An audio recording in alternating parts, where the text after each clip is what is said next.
ONU Femmes qui renouvelle donc son accompagnement aux femmes candidates aux élections législatives. C'est une annonce de la représentante de l'organisation au Mali à l'issue d'une audience qu'elle a eue avec le Premier ministre. Les deux personnalités ont échangé aussi sur les programmes d'ONU Femmes au Mali et la coopération entre l'organisation et notre pays. Joséphine Odera à sa sortie d'audience au micro de Ibrahima Traoré. On a parlé de le relèvement économique des femmes, on a parlé de la participation effective des femmes et la représentativité des femmes dans les instances de prise de décision. On a parlé aussi de protection des femmes et des filles. On a parlé aussi des acquis du pays en ce qui concerne l'aspect genre.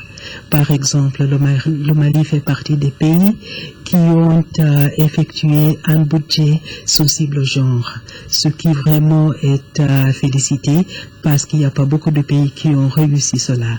Le Mali peut compter sur l'accompagnement de nos femmes dans tous les aspects du développement parce que les femmes sont une partie importante pour le développement du pays.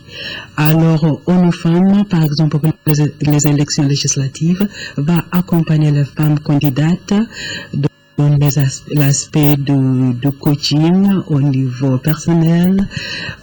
On va les aider à construire leur message et on va aussi les encourager pour aller continuer à participer, à prendre leur place dans la vie politique au Mali. Le Mali peut attendre de nos femmes cela. Le Mali aussi peut compter sur nos femmes pour l'appui à la femme dans les aspects d'autonomisation économique.